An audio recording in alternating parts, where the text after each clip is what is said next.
is a fact that the Board of Realtors put out recently, I believe it was this month, December. It was the end of the year, kind of just sharing the, what do you call it, the appreciation. And it was basically a map of the top appreciating markets in the nation.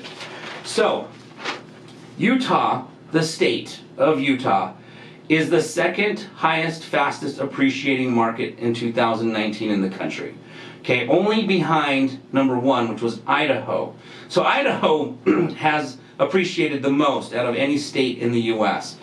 So it goes Idaho, Utah, Tennessee, Georgia, and Arizona. So those markets have a lot of appreciation going. So the fact that we're number two, we're appreciating quickly. Like I said, about 5 to 7 years ago, you could buy a house in the Glendale area for, you know, $100,000 ish, depending on the condition, 90 to maybe 120, and now we're selling them for 250, 260, 270.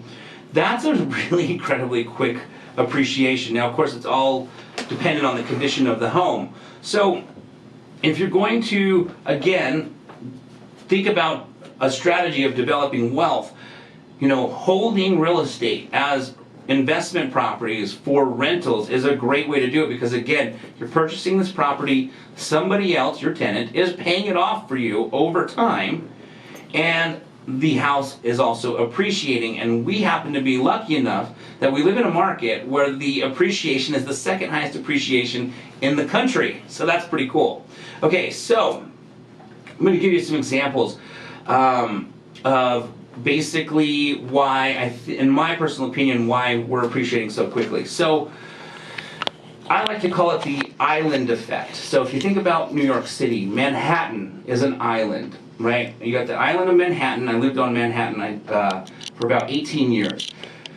I lived in Manhattan, and you live on an island, and so you can only build out so far before you hit the water. And then of course you can't build on the water, so what do? You build up, which is why New York City is known for such amazing, beautiful sky rises.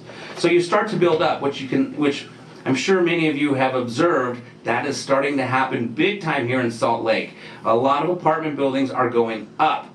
So we're seeing more and more up building due to the island effect. Now, Salt Lake is not surrounded by water. However, we are surrounded by mountains. We can only build as far east until we hit the Mill Creek, the Big Cottonwood Canyons, and we can only build as far west until we hit those mountains out west. So very similar to an island effect, where you only have limited land, you eventually will run out of it. Well, Salt Lake is pretty much out of land, which is now why you're seeing the prices go up, because the demand for homes is there, because the population is growing. The size, the Salt Lake County is growing the size of Taylorsville every single year. So the population's there. We have now built out as far east and as far west as we can. You now, only thing that's left is to start developing these little pockets of land, or where there were farms back in the day, where you're going to tear down that home and maybe throw in 20, 30 homes where that big farm was. But for the most part, we're out of land. So because we're out of land, that is a bigger demand. When you're out of a product, that usually creates demand for that product. Well, we're out of land, and so we're out of real estate, so we're out of that product. So because of that, the demand for that product goes up, which is why, in my opinion, we're appreciating so much. Now, here's another interesting fact. Salt Lake has now become a megalopolis all the way from Spanish Fork up to Ogden. And I'll explain what a megalopolis is. Back in the day, it's basically when multiple cities connect, creating one large city. So back in the day, when I was a little kid, I remember we would drive, let's say, to Provo.